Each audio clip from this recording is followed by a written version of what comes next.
حدیث شریف میں ہے کہ تمہارا خاتمہ، تم جس سے زیادہ محبت رکھتے ہو اس کے اوپر تمہارا خاتمہ ہوگا۔ اگر انسان دنیا سے محبت زیادہ رکھتا ہے تو دنیا کے ساتھ اس کا خاتمہ ہوگا، اگر بیوی کے ساتھ رکھتا ہے تو بیوی کے ساتھ اس کا خاتمہ ہوگا، اگر دولت کے ساتھ رکھتا ہے تو دولت کے ساتھ خاتمہ۔ خاتمہ کا مطلب کیا ہے؟ موت کا آخری سانس کے وقت میں جب نزا کا عالم ہوگا تب جو ہے اس کا سامنے اس کا چہرہ نظر آئے گا۔ اب وہ لوگ جو اللہ کے دوست ہیں ان کے سامنے اللہ خود نظر آئے گا، دوست جو ہے خود سامنے حاضر ہو جائے گا، اور شکل میں کس کی؟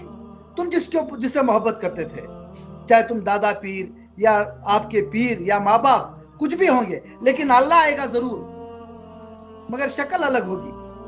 تو اس کے لیے ہم چاہتے ہیں کہ ہر مومن کا خاتمہ بخیر ہو، خاتمہ بخیر ہو اور کلمے والی موت نصیب ہو۔ اسی لیے تو ہر جو ہے سلسلے کے اندر تربیت و تعلیم کا سلسلہ جاری ہے، اور ہر مرید کو خاتمہ بخیر کی جو ہے فکر کراتے ہیں، اور ہر انسان، ہر مومن جو مرید ہے وہ ذکر جو ہے فکر کے ساتھ جب کرتا ہے تو اس کا خاتمہ بخیر ہوتا ہے۔ بھائی اور بہنوں، دوستو، عزیز دوست بھائیوں، ایک بات یہ جو ہے ایک بڑی نازک بات یہ ہے کہ انسان جو ہے دنیا کے اندر فطرت اور عادت دو چیزیں الگ الگ ہے۔ اب ہماری عادت ہے، عادت کو ہم بنا لیتے ہیں، چاہے کچھ بھی ہو، صبح میں اٹھنا، سیر کرنا، کسی لوگوں کو کافی اور چائے کی عادت ہے، کوئی لوگوں اٹھتے ہی اخبار دیکھنے کی عادت ہے، کوئی لوگوں کو جو ہے فون دیکھنے کی عادت ہے، میسیجز دیکھنے کی عادت ہے۔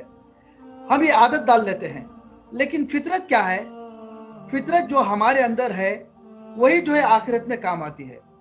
اگر یہ سمجھے کہ میں مرتے وقت میں جو ہے مجھے کلمہ یاد آ جاتا ہے، میں کلمہ پڑھ لیتا ہوں اور میرے پیر کا تصور یاد آ جاتا ہے، یہ ہرگز ایسا نہیں ہوتا۔ اچھے بڑے بڑے اکابرین اس وقت جو ہے گمراہ ہو جاتے ہیں، شک و شبہات میں آ جاتے ہیں، میں کیا کروں کیا نہ کروں، اس معاملے میں آ جاتے ہیں۔ بڑا نازک وقت ہے یہ۔ اس کے لیے جب بھی انسان اس کو عادت ڈالنے کے لیے اس کو فطرت میں لانا پڑتا ہے، عادت ڈال کر فطرت میں لانا ہوتا ہے، اور فطرت میں لانے کے لیے اس کو نسبت کی ضرورت ہے۔ جب انسان نسبت میں رہتا ہے تو وہ فطرت جو ہے، عادت جو ہے فطرت میں بدل جاتی ہے۔ تو اس کے لیے ہمارے تمام بزرگان دین دو چیزیں، ایک نسبت ایک صحبت، دو چیزیں، بزرگان دین کے ساتھ میں رہنا یہ صحبت ہے، اور صرف ان کو یاد کرنا یہ نسبت ہے۔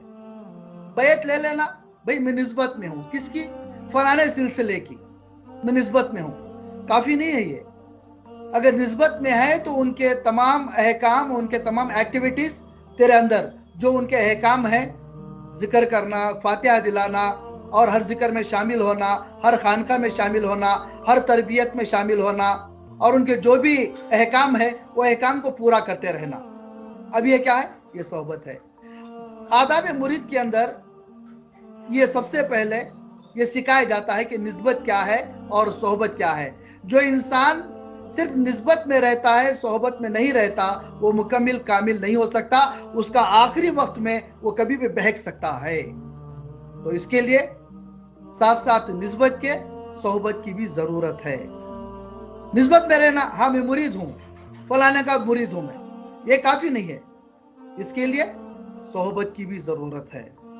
اب صحبت میں وہ شخص رہتا ہے کہ ہمیشہ پیر کے احکام کو یاد رکھ کر اس کے اوپر عمل کرتا ہے، ہمیشہ پیر کی خدمت میں رہیں۔ آپ نے سنا ہوگا کہ آداب مرید کے اندر ہمیشہ پیر کی خدمت میں رہیں۔ اب ہمیشہ پیر کی خدمت میں کون ہے؟ کیسا رہ سکتا ہے؟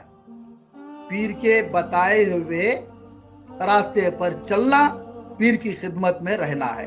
پیر کا خدمت کا مطلب یہ نہیں ہے کہ پیر کو تحفے اور پیر کو جو ہے ان کے ہاتھ پیر دبانا، ان کا خیال رکھنا، ان کو وقت کے اوپر جو ہے فون کرتے رہنا، یہ جو ہے خدمت نہیں ہے۔ خدمت وہ ہے جو پیر کے احکام کو پورا کرے۔